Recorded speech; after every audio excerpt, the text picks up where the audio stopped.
فاعبد الله مخلصا له الدين، ألا لله الدين الخالص.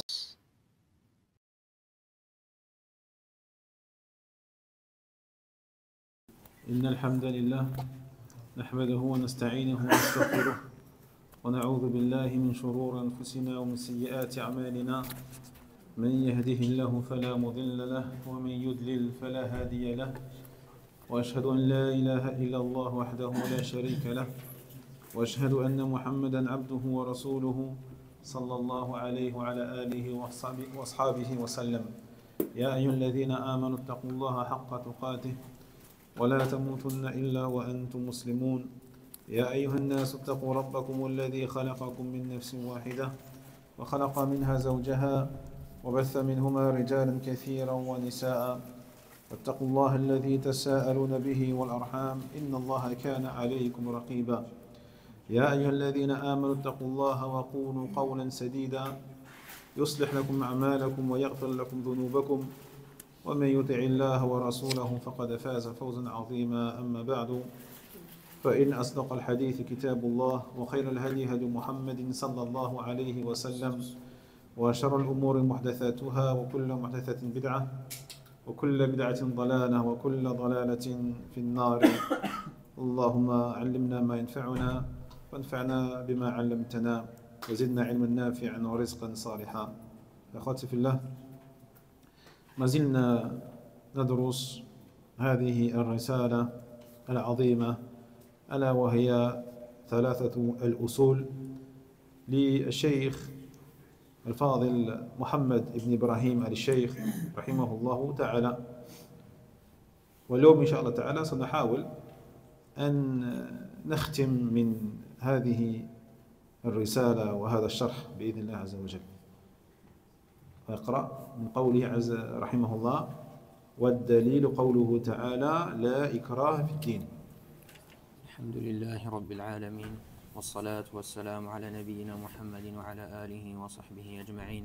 قال المؤلف رحمه الله: والدليل قوله تعالى: لا إكراه في الدين، قد تبين الرشد من الغي، فمن يكفر بالطاغوت ويؤمن بالله فقد استمسك بالعروة الوثقى لا انفصام لها، والله سميع عليم.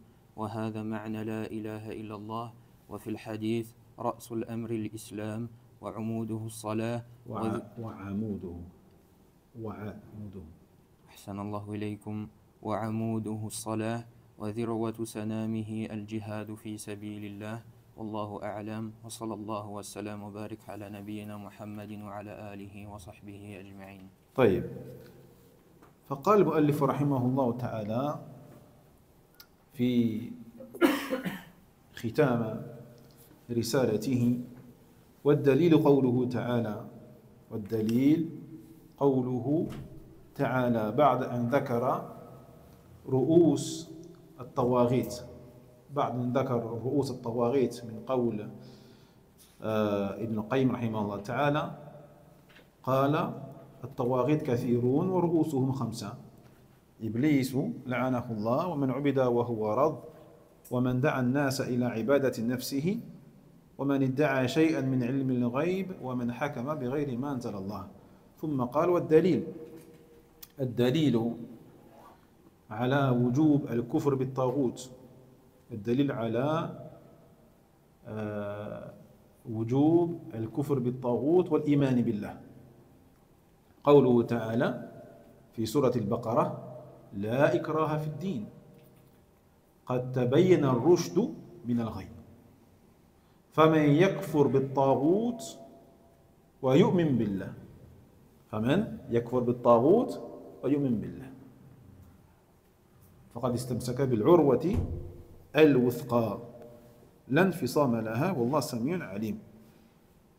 يعني افترض الله جل وعلا الكفر بالطاغوت، وافترض الإيمان بالله، والدليل على ذلك هذه الآية. ويسير ما بين العبارتين حدا للطاغوت. والعبارة الأخرى والتواغيت كثيرة فيه بيان أنهم كثير. لما ذكر الحد نص على أن لهم رؤوسا وهم 5. ثم ذكر دليل أن الله فرض على جميع العباد الكفر بالطاغوت. نعم. Donc on a dit, après que l'auteur rahmatullah alayhi a mentionné donc ce qu'est un taghut d'après la définition de l'imam Ibn Qayyim rahimahullah ta'ala. Karim, rappelle-nous c'est quoi un taghut? C'est délaisser tout ce qui taghut, c'est le dépassement de soi-même dans l'adoration. Je veux la définition de l'imam Ibn Qayyim rahimahullah ta'ala. Gary? Tout ce qui est pris en divinité en dehors d'Allah. Ça en fait partie. C'est un exemple de taghut. Mais ce n'est pas que ça. Je veux la définition globale, générale. Khil Aziz? Celui qui est adoré, celui qui suit. Aïwa. Celui qui est adoré, celui qui est suivi et celui qui est obéi. Stop, c'est tout. Il faut préciser. Ah, mais dans quoi? Pourquoi? Obéir dans tout ce que Allah a interdit. Obéir dans ce qu'Allah a interdit. Comme un gouverneur. C'est plus précis déjà. Mehdi, précise. Alors, c'est ce par quoi le serviteur va outrepasser sa limite. Donc, comme le frère a dit, celui qui est adoré, celui qui est pris en culte, celui qui est suivi dans le mal, dans le fait de rendre les choses licites ou illicites, ou inverse. Tahlil, celui que l'on obéit dans le péché. Non. Voilà. C'est la définition la plus exhaustive, complète. D'accord? ما تجاوز به العبد حده. ما تجاوز به العبد حده من معبود أو متبوع أو مطاع. D'accord? C'est ce par quoi le serviteur va outrepasser la limite d'Allah tabaraka wa ta'ala.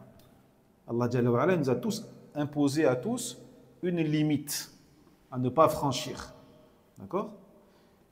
Donc le taghut, c'est ce par quoi le serviteur, ou ce à cause de quoi, ou à cause de qui le serviteur va dépasser cette limite-là. Que ce soit une personne, une créature qui a été suivie, un imam égareur, d'accord? Un imam qui a égaré les gens, il a été suivi, et il a été la cause que les gens dépassent la limite d'Allah tabaraka wa ta'ala. فهذا يسمى طاغوتا. Ça c'est un taghut, car il a été la cause de الطغيان, طغيان العباد, حدود الله تبارك وتعالى. Que les serviteurs d'Allah tabaraka wa ta'ala ont dépassé les limites d'Allah subhanahu wa ta'ala. Il leur a fait dépasser, et leur a fait franchir la limite de l'innovation, مثلا.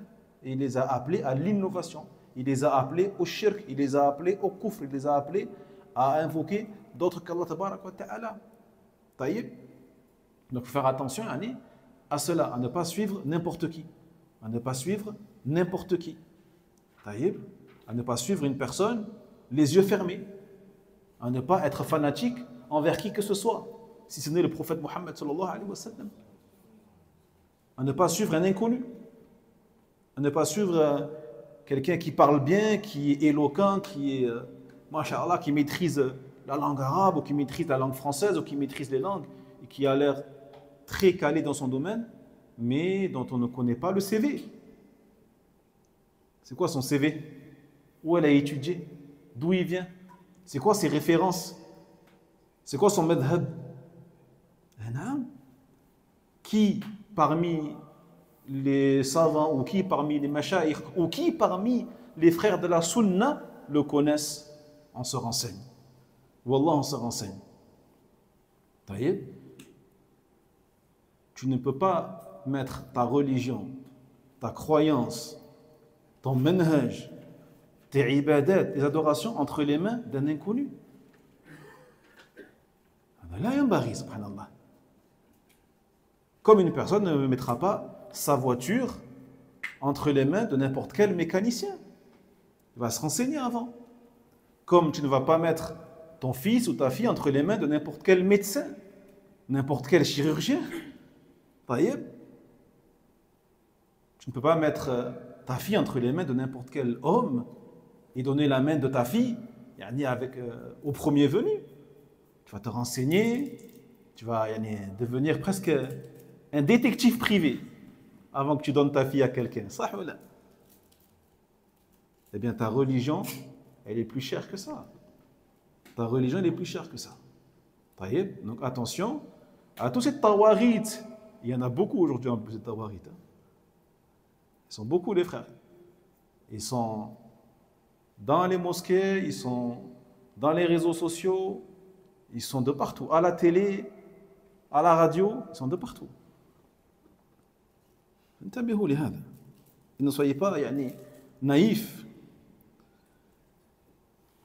Min, donc, matboua wa ma'boud. Et bien sûr, ceux qui sont adorés en dehors d'Allah tabarak wa ta'ala. Donc, celui, forcément, que le serviteur il adore, il va forcément outrepasser la limite d'Allah tabarak wa ta'ala qui est la différence entre le tawhid et le shirk et l'association. Jaïd. J'ai oublié de préciser que celui qui est adoré aussi, il accepte pour être dans cette catégorie. J'en demandais pas tant. Quand je demande la définition, je veux juste la définition de manière générale. Après les détails, bien sûr, on peut en parler longtemps des détails. On peut détailler à fond, bien sûr. Donc celui qui est adoré, mais sans rien demander aux gens, au contraire, il se désavoue et s'innocente totalement de cette adoration-là, bien sûr, on ne l'appelle pas Tarout. Et Isa, même s'il est adoré par certains, on ne dit pas que Isa c'est un Tarout, parce que كان يتبرأ من هذا الشرك. D'accord? Au contraire, il a appelé les gens au tawhid. D'accord? Donc on ne dit pas que Isa ou Uzair ou Maryam ou Jibril sont des tawarit. Naam. Min ma'boudin ou muta, ou ceux que l'on obéit. Ceux que l'on obéit dans le tahlil de ce qu'Allah tabarak wa ta'ala a interdit ou le tahrim de ce qu'Allah a rendu licite parmi les gouverneurs, les dirigeants, les chefs, les directeurs, les présidents. C'est ça, un tarout. Donc retenez bien la définition. Ce n'est pas que ce qui est adoré en dehors d'Allah. Ce n'est pas que ça. D'accord? C'est plus vaste et plus général. Donc, et la preuve qu'il est obligatoire de s'écarter, de s'éloigner, de mécroire à ce tarout, et au contraire de croire en Allah tabarak wa ta'ala, eh bien on a parmi les nombreuses preuves la parole d'Allah dans le sens, dans la sourate al-Baqarah, aucune contrainte dans la religion, la droiture, c'est-à-dire ce avec quoi est venu Muhammad sallallahu alayhi wa sallam, ar-rushdu. Ar-rushdu c'est quoi ar-rushdu?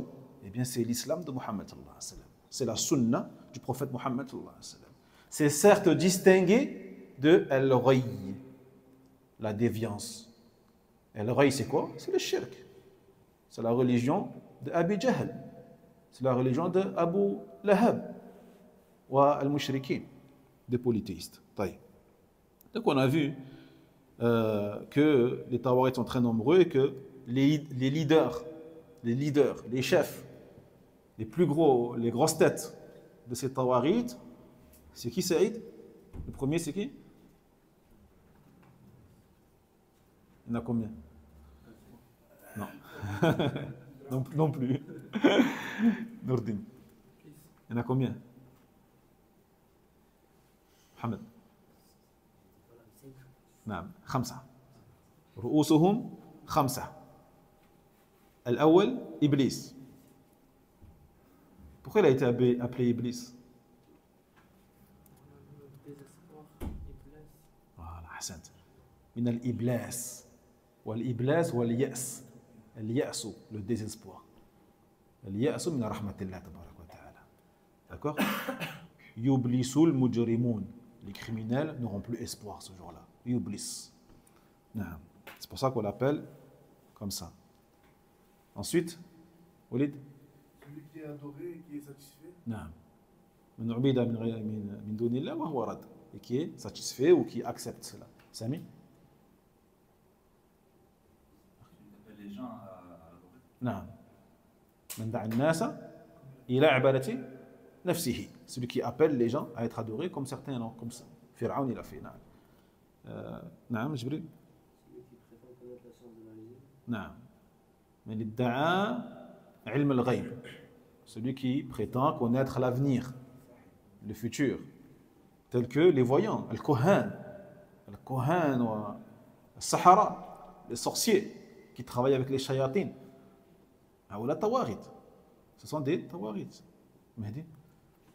Celui qui va légiférer des choses par autre que ce qu'Allah a descendu.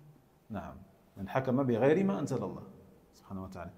Et de quoi parle-t-on vraiment quand on dit par autre chose que ce qu'Allah il a descendu? C'est-à-dire exactement. Oui, mais exactement. C'est quoi comme la chose qui est interdite? Est-ce que moi, si j'établis une règle par exemple, je dis à la mosquée, il est interdit de laisser les bouteilles, de laisser les bouteilles qui ont été entamées à la mosquée. Interdiction, les frères. Celui qui boit dans une bouteille, il a bu une gorgée, il prend la bouteille chez lui, barakallahu fikum. Il prend la bouteille chez lui parce que l'eau va être gaspillée après.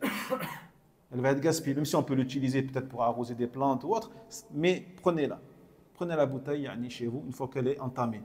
Et essayez de ne pas oublier. Je sais que beaucoup, ils oublient en vrai, c'est pas volontaire, ils oublient, mais gardez-la près de vous pour ne pas l'oublier, Inch'Allah ta'ala. Saïd. Voilà. Celui qui est contre, la chose qui est contraire, la règle, la loi qui est contraire à la loi d'Allah tabarak wa ta'ala. Tu vas rendre halal ce qu'Allah il a rendu haram. Tu dis hada halal. Na'udhu billah. Ou tu vas rendre haram ce qu'Allah il a rendu halal. Ou tu vas rendre wajib ce qui n'est pas wajib. D'accord? Obligatoire. C'est ça qui est voulu, bien sûr. Walhamdulillah.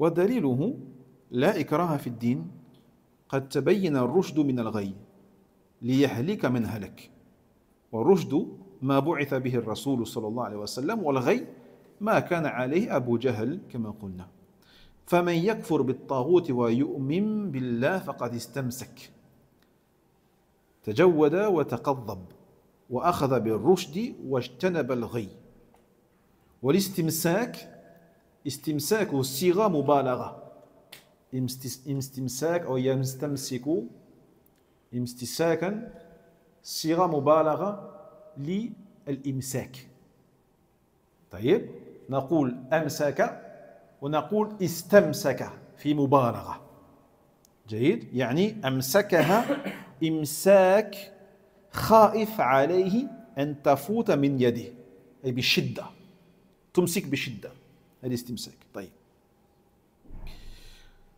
donc Allah tabarak wa ta'ala il dit dans le sens celui qui mécroit au tarout et croit en Allah il a certes tenu fermement il a saisi très fermement istamsaka jayid donc on voit ici comme dans la parole la ilaha illallah qu'on a deux piliers on a la négation et on a l'affirmation.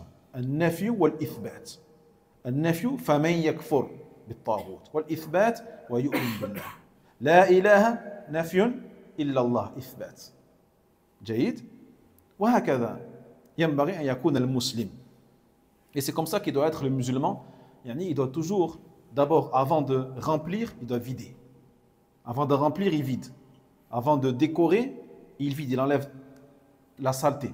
Il enlève les impuretés. Et après, il décore. D'accord? C'est comme ça, quand tu emménages dans un nouvel endroit, qu'est-ce que tu fais d'abord? Tu fais le ménage. Tu vides tout, tu enlèves toutes les saletés, toutes les poussières, les impuretés, et après, tu mets les meubles, tu décores, tu mets les cadres, tu mets les lanternes, les lampes, hein? Et ainsi de suite. Takhliya wa tahliya. Takhliya wa tahliya. Tu vides et après tu mets. Et tawhid, c'est pareil, tawhid. D'abord, tu renies. Tu dis la ilaha, tu vis, tu renies toute forme de divinité. Et après tu remplis et tu mets Allah tabarak wa ta'ala illallah subhanahu wa ta'ala. Faman yakfur bit taghut, tu enlèves tous les tawarid, tu les écartes de ton cœur et tu mets uniquement Allah subhanahu wa ta'ala. Wa yu'min billah. Jayid. Donc al-istimsaku, le verbe istamsaka qui a le même sens que amsaka, d'accord, qui veut dire saisir, attraper, saisir, sauf que istamsaka, il a le sens de saisir, mais fortement, très fortement, par peur que cela te glisse d'entre les mains. C'est ça l'istimsak. Donc Allah tabarak wa ta'ala, il n'a pas dit faqad amsaka, faqad amsaka, il a dit faqad istamsaka. Il a certes tenu très fermement dans sa main al-urwat al-wuthqa, le lien le plus solide, le lien le plus na'am, le plus ferme et le plus solide. Comme il a dit le Nabi sallallahu alayhi wa sallam, et à chaque fois, regardez les termes qui sont utilisés soit par Allah, soit par le prophète Muhammad alayhi salam. Lorsqu'il dit وَمَنْ يَعِشْ مِنْكُمْ بَعْدِي فَسَيَرَى اخْتِلَافًا كَثِيرًا فَعَلَيْكُمْ بِسُنَّتِي وَسُنَّةِ الْخُلَفَاءِ الْمَهْدِيِّينَ الرَّاشِدِينَ مِنْ بَعْدِي ثم قال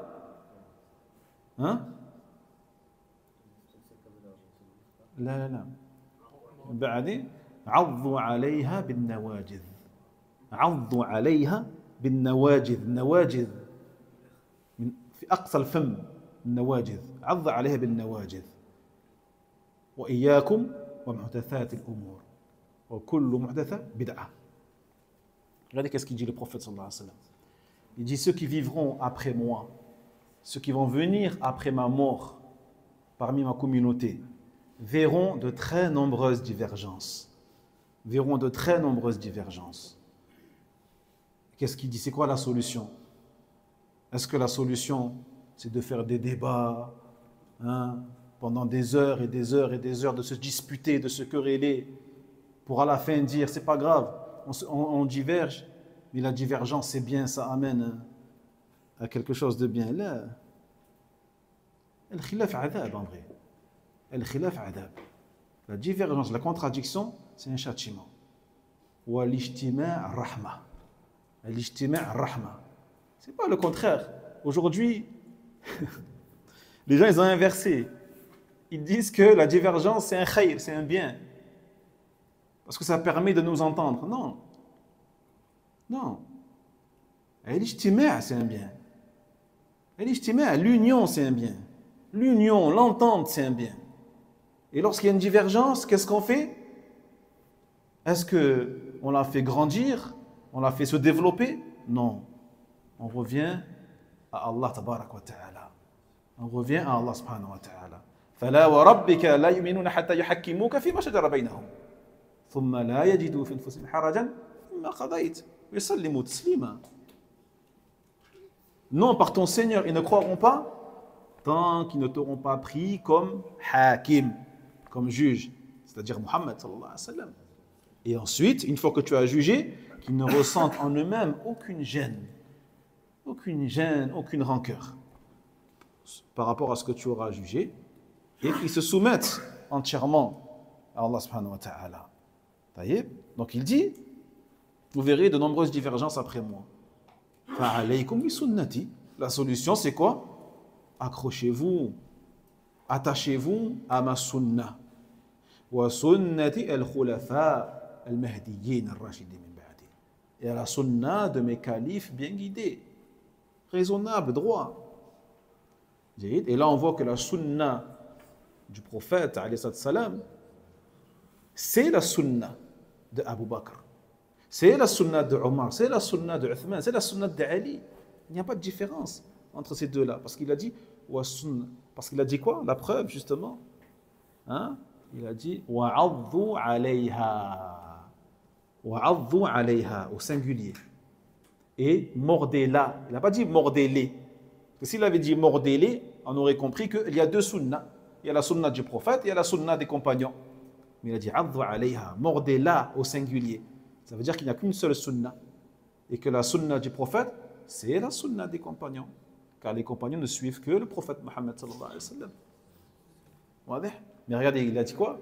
Mordez-la. Mordez-la. Il n'a pas dit juste alaykum biha ou prenez-la, khudouha, amsiku biha. Là. Il dit mordez-la. Avec quelles dents? Nawajid. Nawajid, c'est les dents du fond. C'est les dents du fond, c'est les molaires du fond. D'accord? Donc il n'y a pas une morsure plus ferme, plus solide que cette morsure-là. Imagine-toi la morsure un peu, yani, hein, et la force de cette morsure. Puis il dit, et attention aux choses inventées dans la religion, car toute chose inventée est une innovation. Si je continue comme ça, on ne va jamais finir. Elle va accélérer, Inch'Allah. Bismillah. Donc, l'istimsak, c'est ça. Attraper quelque chose avec force, avec intensité, par peur que cela ne t'échappe. بالعروة الوثقى الوثيقة القوية التي لا تنفك ولا تنقطع. Donc, العروة, يعني الرباط, c'est un lien.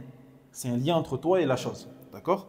Donc, celui qui mécroit au tarout et qui croit en Allah tabarak wa ta'ala, eh bien, il aura pris dans sa main d'une manière forte ce lien-là, qui est un engagement que tu prends avec Allah subhanahu wa ta'ala, et c'est un engagement qui ne se déférera pas tant que justement tu mécroiras au tarout et que tu croiras en Allah tabarak wa ta'ala, eh bien tu seras accroché, fermement accroché à cela. La infisa ma laha, c'est-à-dire que ce lien-là, il ne se coupera pas, car il est solide, et c'est le lien du salut. Urwatu najat. Urwatu najat, le lien du salut, le lien du soulagement et de la délivrance يوم القيامة. فلا يخاف أن يسقط إذا تمسك تماما إنما يخشى على من لم يستمسك تماما فمن تمسك بها إلى الوفاة فهو واصل إلى الجنة بكل حال. Donc ce lien là, ikhwati fillah, c'est pas n'importe quel lien, c'est le lien le plus fort qu'il y a dans la religion, le lien le plus fort qu'il y a dans l'islam. C'est-à-dire que ce lien-là, celui qui l'aura saisi dans sa main d'une façon parfaite, totale, d'accord, il n'aura aucune crainte à avoir. Il n'aura donc aucune crainte à avoir, parce qu'Allah dit La infisama laha. C'est un lien qui ne peut pas se couper. Un lien qui ne peut pas se couper. Qui ne peut pas y aller au fil des années, au fil des siècles, se défaire et se couper ou s'abîmer. Jamais de la vie. Alors que celui qui ne l'aura pas tenu bien comme il faut, bien sûr, il se peut qu'il lâche et qu'il soit donc mené vers sa perte. D'accord? Alors que celui qui l'aura bien saisi dans sa main sans lâcher jusqu'à sa mort, eh bien sa destination sera le paradis. Sa destination sera le paradis, yani quoi qu'il en soit. Quoi qu'il en soit. وهذا يعني قوله فمن يكفر بالطاغوت ويؤمن بالله معنى لا إله إلا الله. وهذا معنى لا إله إلا الله. فإن لا إله إلا الله كفر بالطاغوت وإيمان بالله كما تقدم. فكانت هذه الآية تفسير لا إله إلا الله وبيان معناها. وإذا كان هذا المستمسك بالعروة الوثقى دل على أنها أفرض الفروض فإنه لا أعظم منها ولا أوجب وهي مشتملة على النفي والإثبات فلا بد من نفي الألوهية غير الله وإثبات ألوهية الله وحده. Donc, cette parole-là d'Allah Tabarak wa Ta'ala, dans le sens celui qui mécroit au Tarout et qui croit en Allah Tabarak wa Ta'ala, eh bien, c'est le ma'na, c'est le sens de la parole du Tawhid. La ilaha illallah. La ilaha illallah. Donc le sens de la ilaha illallah, ce n'est autre chose que ça. Ce n'est pas la khaliqa illallah. La khaliqa illallah. Pas de créateur sauf Allah. Ou pas de Dieu que Dieu. Pas de Dieu que Dieu. Non, ça ne veut pas dire ça. Ça veut dire al-kufr bit-taghut. De mécroire au taghut wal-iman billah. Et de croire en Allah tabarak wa ta'ala. C'est ça le sens de la ilaha illallah. Naam. Donc ça nous montre également par rapport à la parole d'Allah bil-urwatil wuthqa. Bil-urwatil wuthqa.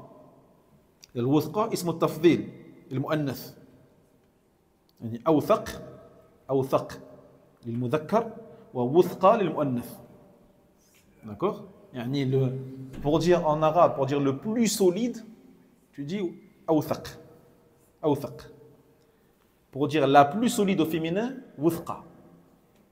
Donc, on comprend par là que si c'est le lien le plus solide qui existe de l'islam, ça te montre que c'est la chose la plus importante dans l'islam. C'est la chose la plus importante dans l'islam. La preuve, car Allah dit al-urwat al-wuthqa, le plus solide. Il n'y a pas plus solide, plus ferme, plus important que ça, que le fait de mécroire au Tarout et de croire en Allah subhanahu wa ta'ala. Il n'y a pas plus grand, il n'y a pas plus important, il n'y a pas plus cher que at-tawhid, que la ilaha illallah. Donc il est impératif que l'on renie toute forme de divinité pour autre qu'Allah tabarak wa ta'ala, faman yakfur bit-taghut, et que l'on affirme cela pour Allah seul, wa yu'min billah. نعم. أما الآلهة الأخرى فلا حق لها في الألوهية أبدا، وزعم خاطئ ضال لا حق لها في الألوهية أبدا، بل هي باطلة. قال تعالى إن هي إلا أسماء سميتموها أنتم وآباؤكم ما أنزل الله بها من سلطان، فأي حجة على أنها آلهة؟ أي حجة؟ أي دليل على أنها آلهة؟ مجرد أسماء كاذبة وتسمية خاطئة. إن يتبعون إلا الظن، هؤلاء إن يتبعون إلا الظن وما تهوى الأنفس، أي هوى وجهل، يعني سببان لهذا الشرك، الهوى والجهل أزدوجها فيوصلان أقصى موارد العطب. طيب, donc toutes ces fausses divinités, tous ces faux dieux ne méritent donc aucunement l'adoration. Et celui qui prétend le contraire, bien sûr, il aura eu une prétention erronée et très éloignée de la vérité. En aucun cas, les créatures ne méritent que on les adore en dehors d'Allah tabaraka wa ta'ala ou avec Allah subhanahu wa ta'ala. Dans le sens, Allah dit, certes, ce ne sont que des noms que vous avez donnés, vous et vos ancêtres. Ce ne sont que des noms que vous avez donnés à ces créatures, vous et vos ancêtres, sur lesquels Allah tabaraka wa ta'ala n'a descendu aucune preuve. Sur lesquels Allah n'a descendu aucune preuve. Et quelle preuve pourrait-il apporter pour justifier cela? Il n'y a aucune preuve, aucun argument ne peut justifier l'adoration pour autre que Allah subhanahu wa ta'ala. Mais ce ne sont que des noms inventés, que des noms mensongers, jayyid. Et comme il dit Allah, in yattabi'una illa dhann. Ils ne font que suivre la conjecture.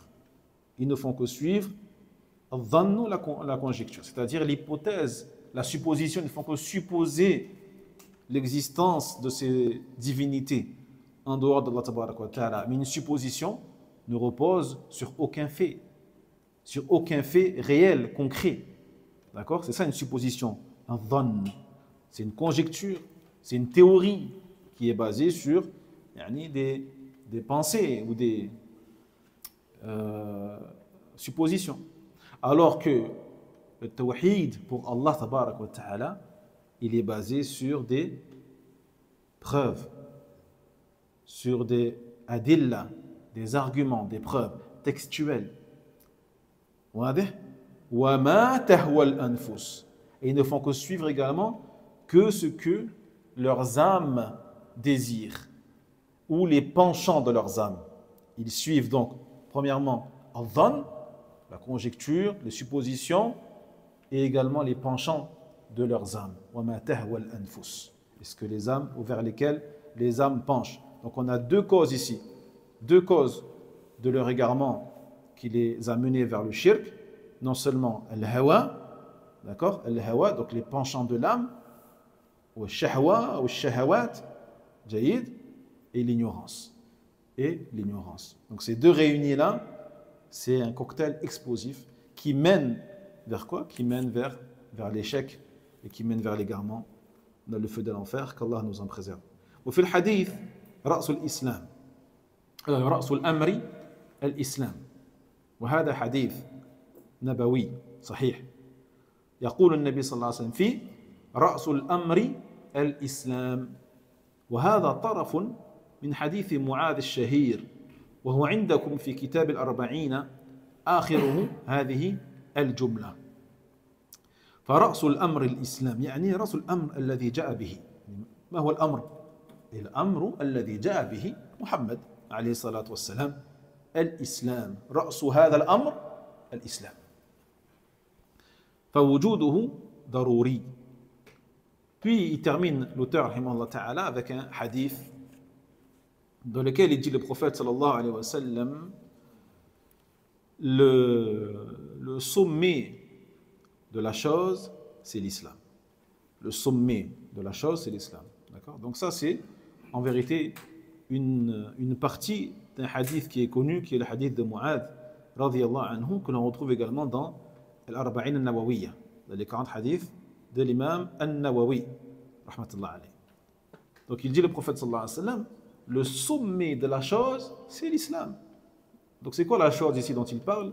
Eh bien c'est ce avec quoi est venu le messager sallallahu alayhi wa sallam. C'est-à-dire, il nous a amené une chose, d'accord, la science, des connaissances, le prophète Mohammed sallallahu alayhi wa sallam, et le plus important de cette science-là, c'est l'islam. C'est l'islam. جيد. فالأمر هذا كون رأس الإسلام يفيدك أن من ادعى أنه على ما بعث به النبي صلى الله عليه وسلم ولا وجدت منه حقيقة الإسلام أنه قد كذب على ما جاء به الإسلام، كما أن المجنون الذي لا رأس له قد فقد الحياة، فكذلك الذي فقد حقيقة الإسلام فهو فاقد الإسلام. فمن انتسب إلى ما جاء به النبي صلى الله عليه وسلم وادعى أنه من أمة الإجابة فقد فقد منه رأس الإسلام وحقيقته فقد كذب وافترى، كما أن الحيوان إذا فقد رأسه فأي شيء ينفعه سائر جسده. Donc,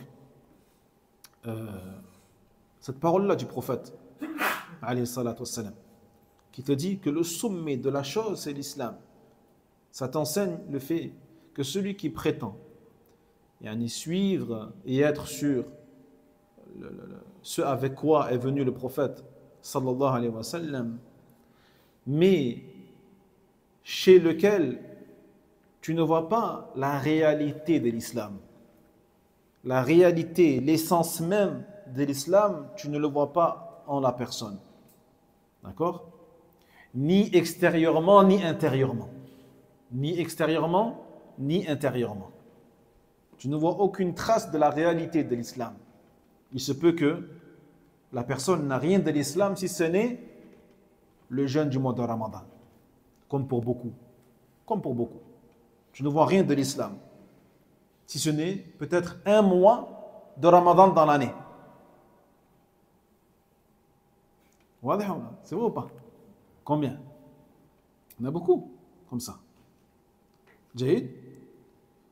Donc, celui qui, dans la situation et dans l'état, est celui-là, il aura menti sur le fait de suivre l'islam. De suivre l'islam. Parce qu'il dit le prophète Mohammed sallallahu alayhi wa sallam, la chose la plus importante de ce avec quoi il est venu, c'est l'islam justement. Donc on doit voir les traces de cet islam sur la personne.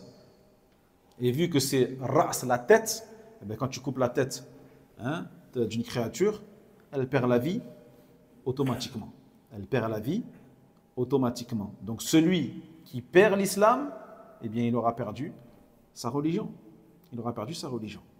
Donc celui qui prétend s'affilier à ça et qui prétend faire partie de Ummat al-Ijaba, la communauté de la réponse, entre guillemets. Donc de qui on parle ici? من هم أمة الإجابة؟ هناك أمتان اثنتان، أمة الدعوة، أمة إجابة.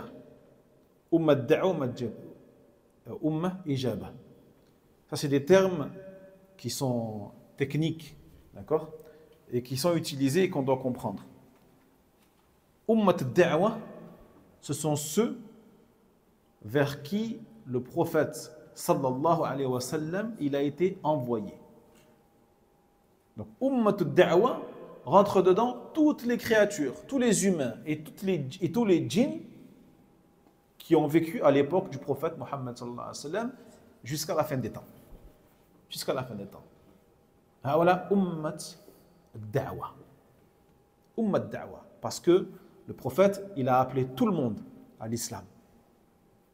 Il a appelé tout le monde à l'islam. Et tous sont concernés par cette da'wa.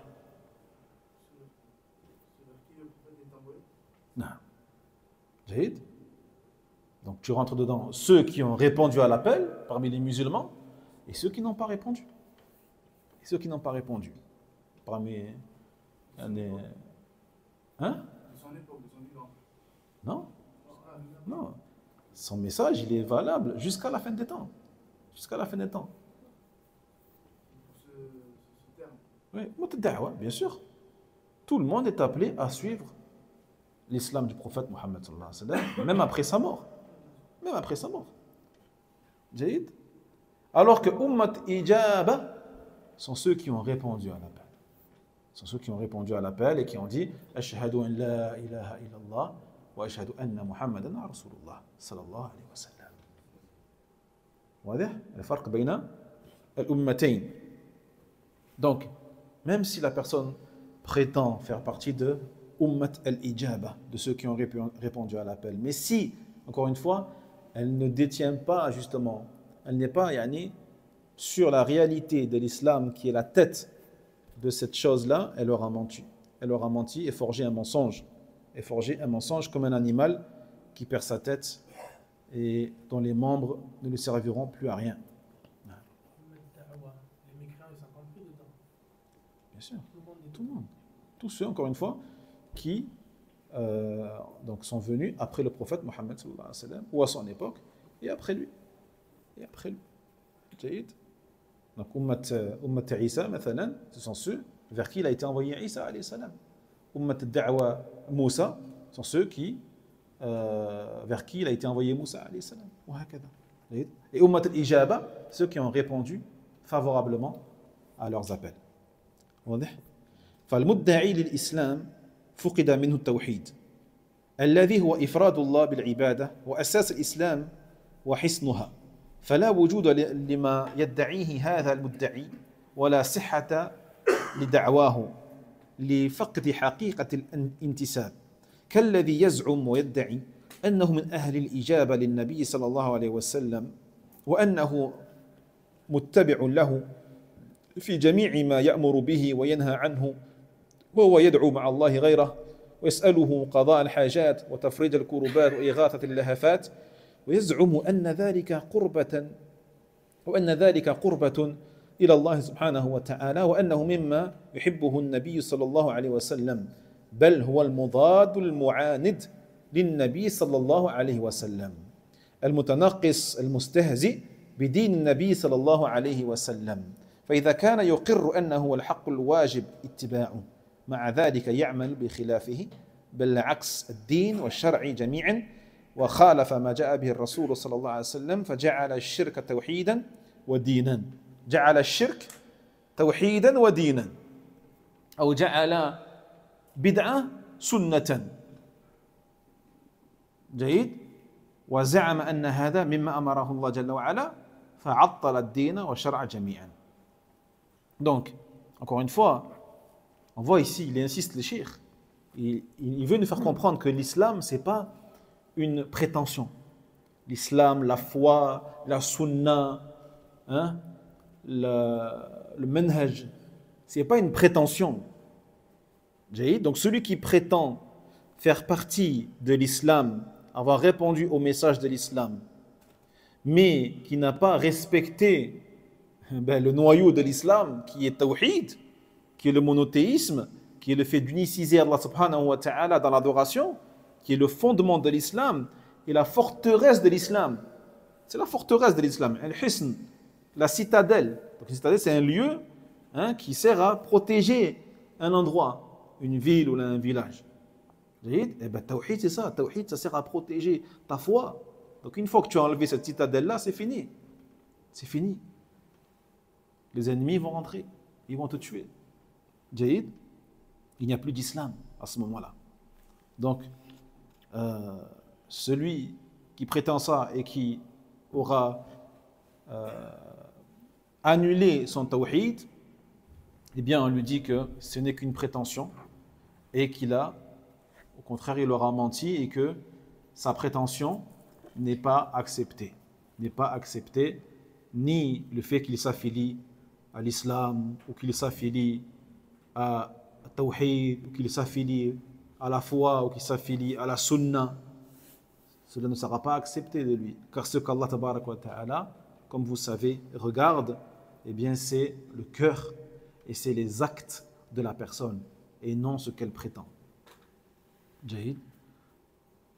Donc celui qui prétend ça et qui prétend faire partie des gens qui ont répondu au prophète Mohammed alayhi salatu wassalam, ou des gens qui le suivent dans ce qu'il a ordonné et ce qu'il a interdit, mais qui à côté va invoquer autre qu'Allah tabaraka wa ta'ala, ou qui va demander des choses à des créatures, des choses que seul Allah tabaraka wa ta'ala peut leur donner,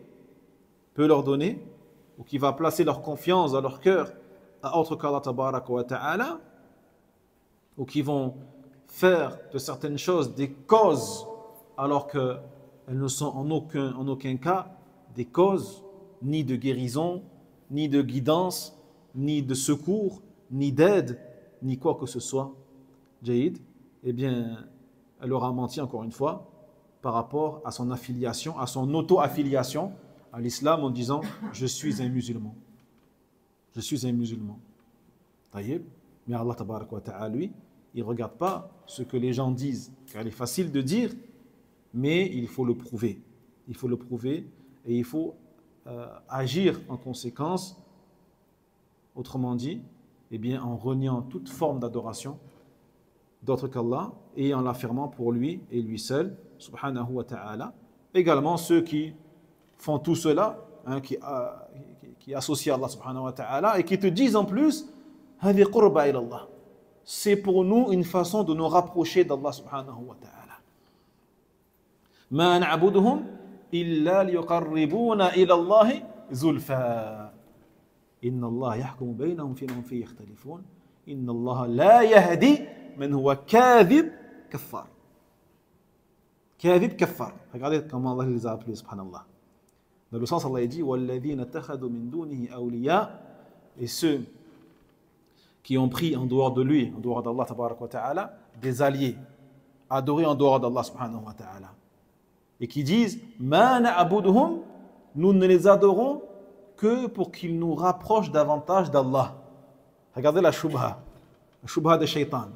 On adore ces créatures, on les adore, on les invoque, on tourne autour de leur tombe, on met des billets à l'intérieur des mausolées, on fait plein de choses, on y va en se prosternant, en rampant comme font Rawafid et autres. Et ils disent, non, on fait ça, c'est pour que ces saints, c'est des gens qui sont saints, d'accord, des sadat, nous rapprochent davantage d'Allah subhanahu wa ta'ala parce qu'ils sont proches d'Allah. Donc on passe par eux. Jaïd. Mais Allah dit quoi? Inna Allah yahkumu baynahum fima hum fihi yakhtalifun. Allah Jalla wa Ala, donc il va juger entre eux dans ce sur quoi ils divergeaient.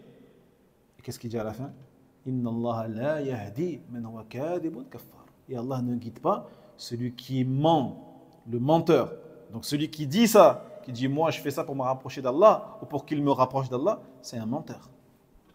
C'est un menteur. Et non seulement c'est un menteur, mais en plus, kaffar. C'est un grand incroyant. Un grand incroyant. Non. Ou qu'il prétend aimer le prophète Mohammed sallallahu alayhi wa sallam, alors qu'il fait le contraire. Il fait le contraire de ce que le prophète Mohammed sallallahu alayhi wa sallam lui a demandé. Subhanallah. Hein? Donc l'amour du prophète Mohammed sallallahu alayhi wa sallam, elle ne va pas s'exprimer une fois dans l'année, lors de sa naissance par exemple. Certains, tu le vois, ils connaissent le prophète Mohammed sallallahu alayhi wa sallam que le jour du Mawlid. que le jour de la naissance du prophète Mohammed sallallahu alayhi wa sallam. Le reste de l'année, il ne connaît pas le prophète. Il ne connaît pas le prophète. Tu lui dis, sors-moi un hadith. Il n'arrive pas. Ou qu'ils vont connaître le prophète Mohammed sallallahu alayhi wa sallam que lorsque certains vont faire des caricatures, ils vont se moquer du prophète. Là, tu vas le voir, il va s'énerver, il va se mettre en colère. Il va sortir dans la rue, il va crier, etc. etc. Et il va faire des choses pour défendre l'honneur du prophète Mohammed sallallahu alayhi wa sallam que le prophète il a interdites. Il va faire des choses pour défendre l'honneur du prophète sallallahu alayhi wa sallam que le prophète il a interdit de faire. Aïna al-mahabba. Aïna al-mahabba al-haqiqiyya. L'amour véritable pour le prophète Mohammed sallallahu alayhi wa sallam, c'est celui qui va s'illustrer à travers le suivi. Al-istimsak bi sunnatihi. S'accrocher à sa sunna. C'est ça. Ça, ikhwati fillah. Donc, comme il dit ici, il va prétendre aimer le prophète, mais il va faire le contraire. Le contraire de son message. Il va même faire des choses qui s'opposent totalement à la sunna de Nabi alayhi salam. Et il se peut même qu'il tombe dans le rabaissement, l'humiliation ou la moquerie. La moquerie vis-à-vis de la religion du prophète Mohammed sallallahu alayhi wa sallam, le fait de se moquer de la barbe, le fait de se moquer de mettre les pantalons au-dessus des chevilles, le fait de se moquer des sunan, parmi les sunan très nombreuses du prophète Mohammed sallallahu alayhi wa sallam, il se moque et après il te dit moi j'aime le prophète Mohammed sallallahu alayhi wa sallam. Moi j'aime le prophète Mohammed sallallahu alayhi wa sallam. Et il se moque. Les haya, il se moque de qamis, il se moque de ceci et cela. Jaïd. Donc si vraiment il prétend véritablement aimer le messager d'Allah alayhi wa sallam, il se doit de le suivre. Il se doit de le suivre. Car sinon il aura fait le contraire de ce qu'il prétend et le contraire de la religion et de la législation d'Allah subhanahu wa ta'ala, jusqu'à ce que certains ont fait du shirk, ont fait de l'association tawhid. Il te dit c'est ça tawhid. C'est le fait d'invoquer les morts, le fait d'invoquer les anges, le fait d'invoquer ceci et cela, le fait de sacrifier une bête pour les shayatin ou les djinns, ou sacrifier une bête pour Sidi Fulan, le Jailani, ou Ali, ou le Hussein. Ils te disent hada tawhid. C'est ça la religion d'Allah. Comme ceux qui ont fait des innovations, une sunna. Ça c'est une sunna. C'est la religion. D'accord? Sunna hasana. Sunna hasana. Kullu sunna hasana. Bid'a hasana. Bid'a hasana. Donc ils prétendent que ces choses-là ont été ordonnées par Allah tabarak wa ta'ala et du coup ils ont renier la religion de manière directe ou indirecte. وعموده الصلاة. أي عمود هذا الأمر الصلاة. يفيد أنها ضرورية. هذا فيه عظم شأن الصلاة وأنها من الدين بهذا المكان العظيم ومكانها من الدين مكان العمود من الفسطاط. مكان العمود من الفسطاط خيمة كبيرة. فكما أن عموده إذا سقط الفسطاط. فكذلك إذا فقدت الصلاة سقط دينه بتركه الصلاة ولم يبقى له دين لأن مجرد ترك الصلاة كفر يخرج من الملة. Puis il dit le prophète Mohammed alayhi salam, ça va être compliqué là. Il y a moyen Inch'Allah. Avec 10 minutes après l'adhan, on peut Inch'Allah. Puis il dit donc là, le pilier de cette chose-là, c'est la prière. Donc on a vu le sommet de la chose, c'est l'islam, tawhid, sunnah. Et le pilier, c'est quoi? C'est la prière, salat, Allahu Akbar. Donc on voit ici que la prière, elle est obligatoire, elle est nécessaire, elle est exigée. Sans elle, il n'y a plus de amr. Sans elle, il n'y a plus de amr. Amoud al-amr, as-salat. Donc tu enlèves la amoud, il n'y a plus de amr.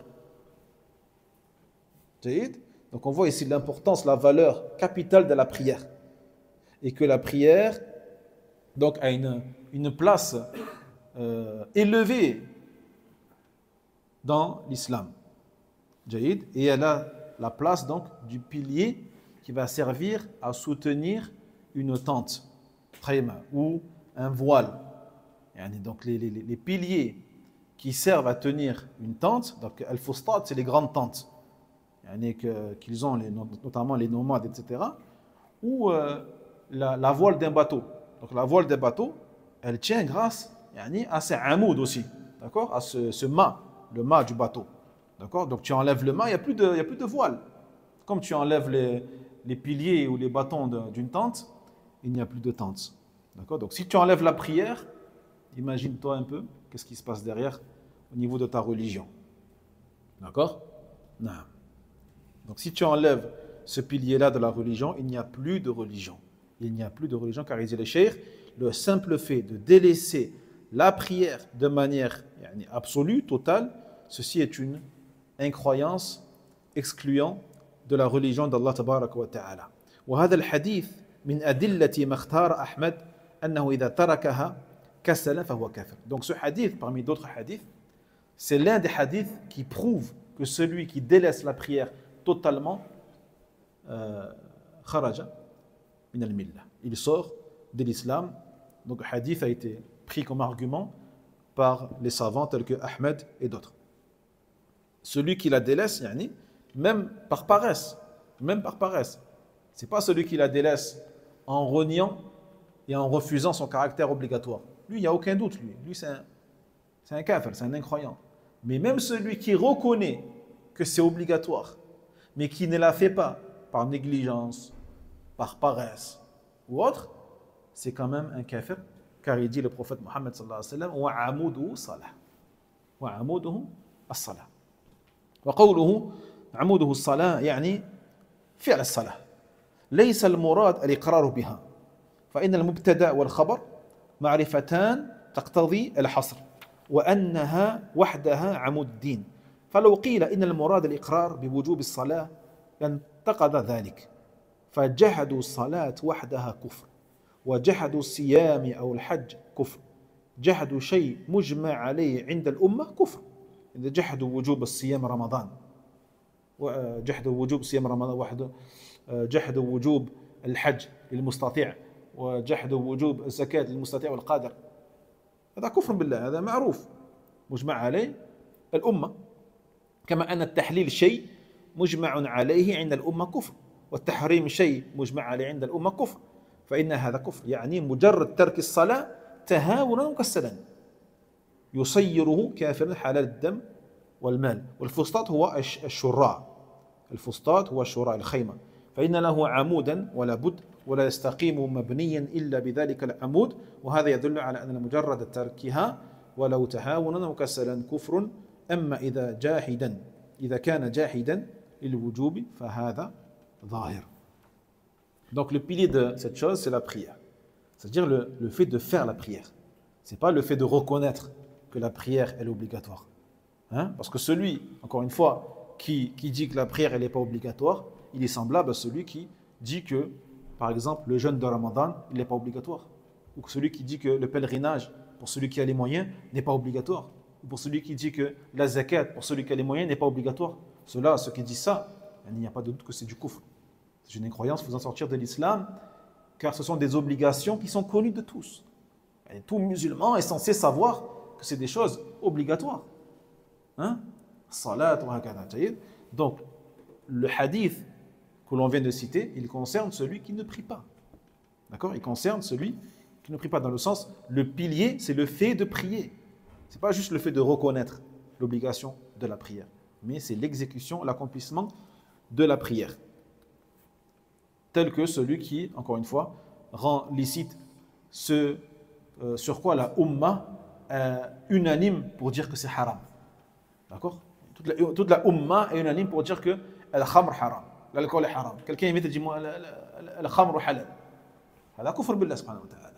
Ou celui qui vient et qui rend interdit ce sur quoi la communauté est unanime pour dire que c'est halal. Lui va l'interdire. Il dit هذا حرام. هذا حرام. جيد. أو من يفعل هذا فهو آثم. Ou celui qui fait ça, il a commis un péché. Celui qui fait ça, il a commis un péché. Donc il a interdit ce sur quoi la Ummah, la communauté, est unanime pour dire que ce n'est pas un péché. Ce n'est pas interdit. Et lui, il est interdit. هذا كفر بالله سبحانه وتعالى. Non. Donc le fait de délaisser la prière par négligence, eh bien fait que la personne devient kafir, qu'Allah nous en préserve. Donc al-fustatu, c'est une tente, une grande tente où on a dit la voile d'un bateau. Donc cette voile ou cette tente, elle a un pilier, et sans ce pilier-là, eh bien il n'y a plus rien.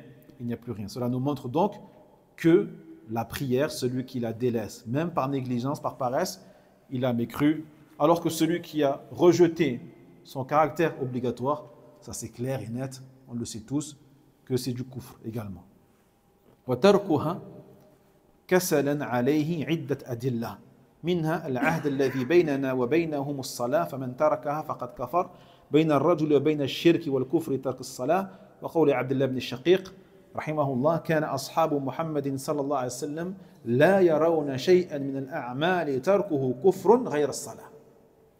Et pour continuer un peu sur donc, cette argumentation, il dit et le fait que de délaisser la prière par négligence c'est du kufr, a d'autres preuves, et parmi elles la parole du prophète Mohammed sallallahu alayhi wa sallam, le pacte entre nous et eux, donc entre nous musulmans et eux les incroyants, ou les munafiqin, comme dit certains ulama, entre nous et les hypocrites, les munafiqin, c'est quoi? C'est la prière. C'est ça qui va nous différencier des kuffar, des incroyants, et des munafiqin, c'est la prière. Donc celui qui a délaissé la prière, faqad kafar, il aura mécru. Ça c'est la parole du prophète Mohammed sallallahu alayhi wa sallam, on doit l'accepter, c'est comme ça.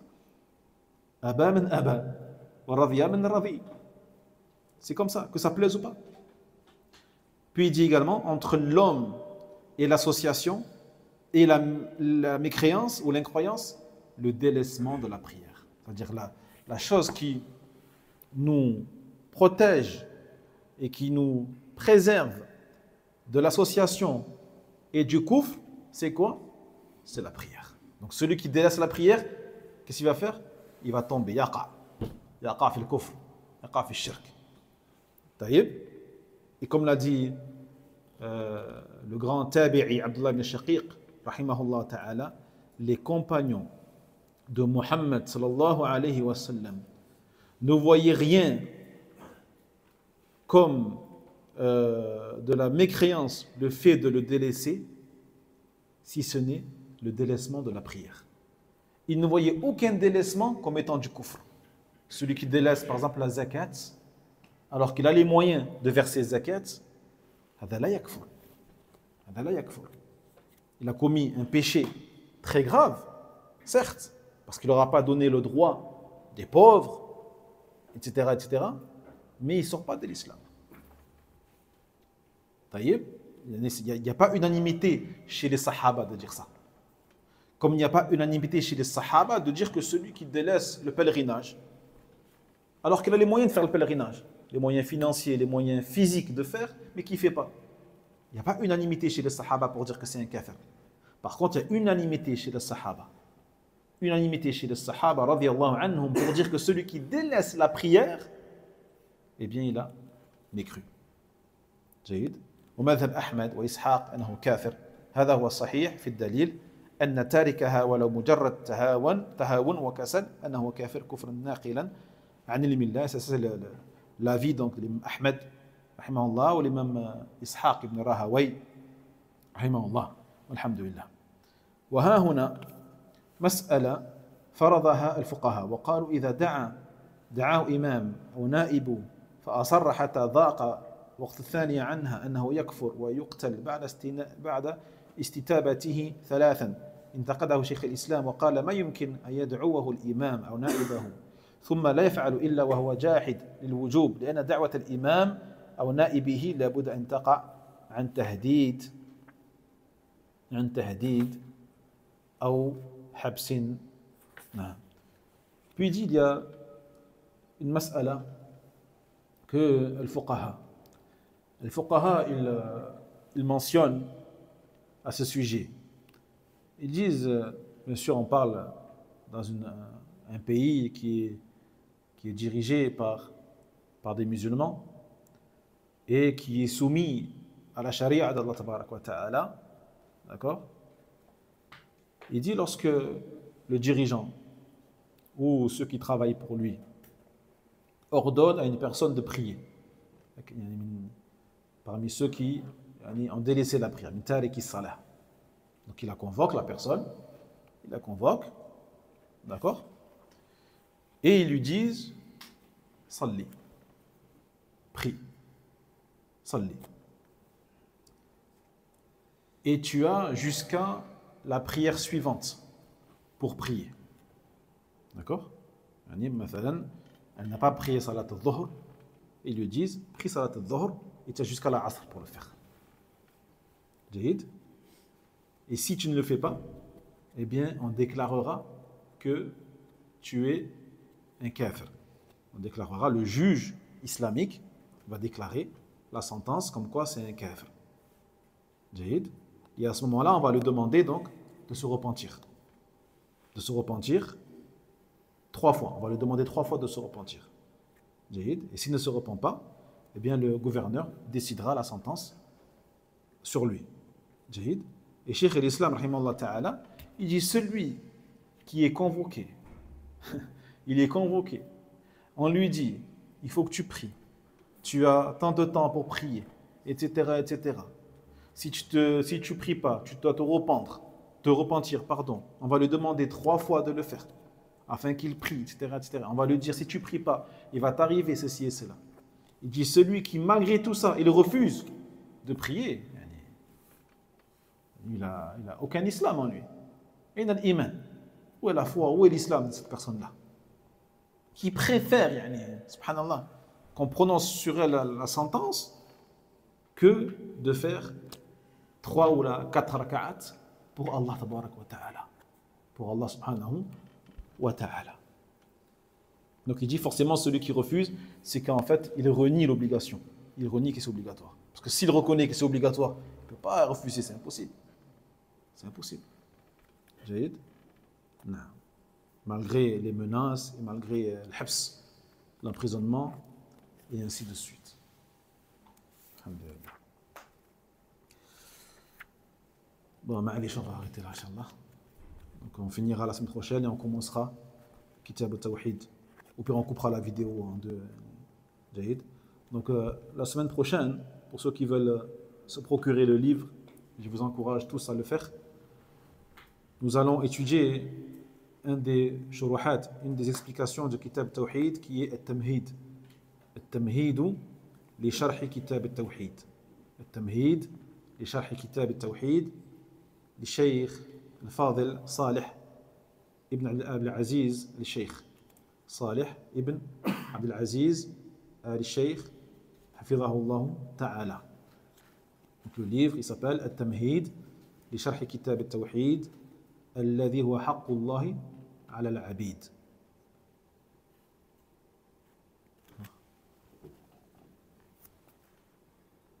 نعم. والحمد لله. بارك الله فيكم. فنسأل الله سبحانه وتعالى أن يحيينا ويتوفنا على التوحيد والسنة ومفارقة الشرك والبدعة. والله أعلى وأعلم. وسبحانك اللهم بحمدك أشهد أن لا إله إلا أنت أستغفرك وأتوب إليك. وينجي الله الذين اتقوا بمفازتهم لا يمسهم السوء ولا هم يحزنون.